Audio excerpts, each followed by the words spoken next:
You know, those moments in sports that transcend the game itself? The ones that make you call your friends at midnight or text your dad at 3 a.m. because you just witnessed something magical? That's what we're all chasing as fans, right?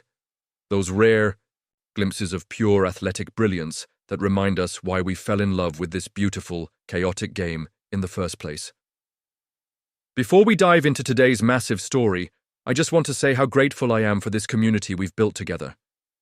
If you're watching right now, you're part of something special. A place where passion for hockey runs deep and the conversation never stops. So if you're enjoying the content, hit that like button and let's keep this hockey family growing stronger every day. Now let's talk about what's happening in Toronto, because hockey's most storied franchise is at a crossroads that could define the next decade of NHL history. When that puck slid into Buffalo's empty net at 18:08 of the third period, it wasn't just another goal. It was Austin Matthews' 400th NHL goal, a milestone that instantly catapulted him into rarefied air in hockey's history books. To put this achievement in proper perspective, Matthews became just the 110th player in NHL history to reach 400 goals. But what's truly remarkable is how he got there, faster than any active player in the league.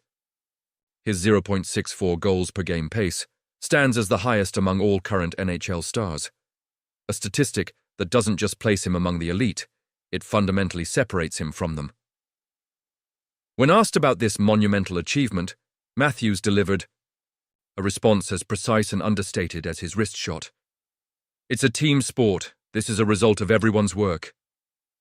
But beneath those humble words lies a competitive fire that has redefined what's possible for a Toronto Maple Leaf in the modern era. To understand the weight of Matthews' achievement, you must first understand the burden that comes with wearing the blue and white in Toronto. Since 1967, the Stanley Cup has remained frustratingly out of reach, a ghost that haunts the franchise with every passing season. For nearly 6 decades, generations of Leafs fans have grown up and grown old without witnessing hockey's ultimate prize return to its spiritual home. Players have come and gone, carrying the hopes of millions only to ultimately join the long list of almost heroes in franchise lore. Toronto isn't just another hockey market. It's the epicenter of the sport's cultural universe in Canada. The Maple Leafs are woven into the city's DNA, a living, breathing institution that packs arenas and dominates conversations from Bay Street boardrooms to neighborhood pubs, even during the darkest stretches of mediocrity. But that devotion comes with a heavy price, expectations that would crush most athletes. In 2016, everything changed when Toronto selected Austin Matthews first overall. From the moment he stepped onto NHL ice and scored 4 goals in his debut, a feat never before accomplished in the modern era, it was clear this wasn't just another promising prospect. This was different. Matthews brought something Toronto had desperately needed, a true superstar with the rare combination of elite scoring ability, two-way awareness, and the mental fortitude to thrive under the microscope of hockey's most demanding market. Season after season, Matthews has elevated his game, transforming from promising rookie to legitimate NHL superstar to something approaching hockey royalty. His goal-scoring instinct intimidates opponents, his calmness under pressure impresses veterans, and his consistency defies logic in a league where slumps are considered inevitable. The 400-goal milestone isn't just a number. It's a statement. Matthews isn't just living up to the hype. He's exceeding it in ways that force us to reconsider what's possible for a player in this era. But while Matthews' goals fill highlight reels, the atmosphere inside Scotiabank Arena has shifted dramatically behind the scenes. Multiple sources within the organization confirm there's a different energy in the building this season, a palpable sense that something fundamental has changed. The front office, led by Brendan Shanahan and the management team, appears to have finally embraced a critical truth. Individual brilliance alone won't deliver a Stanley Cup. Matthews needs the right supporting cast, and the championship window won't stay open forever.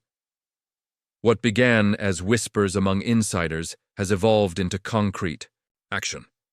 The Leafs are actively pursuing additions to strengthen their roster.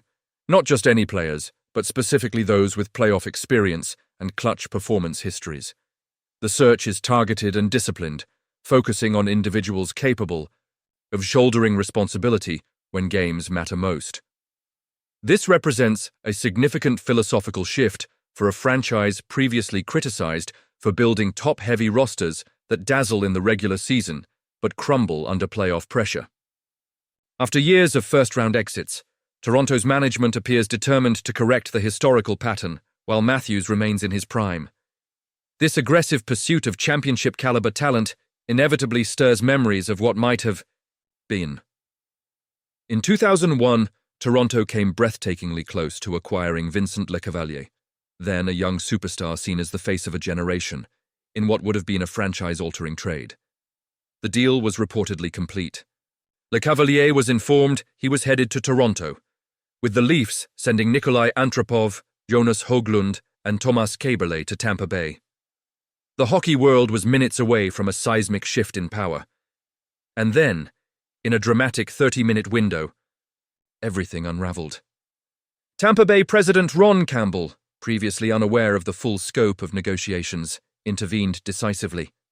General manager Rick Dudley was fired, and the deal collapsed as quickly as it had materialized. The fallout proved historically significant. Lecavalier and coach John Tortorella, whose strained relationship had partially motivated the trade talks, eventually found common ground. 3 years later, they led Tampa Bay to the 2004 Stanley Cup, a championship that would never have happened had Toronto secured their target. For the Leafs, it became another painful chapter in a story filled with near misses, another what in a franchise history overflowing with them. The parallels between that era and today are impossible to ignore.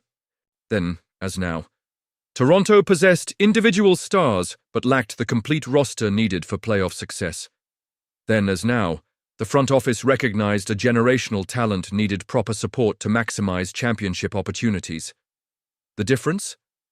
Matthews has already accomplished what Lecavalier had only hinted at when those 2001 trade discussions occurred.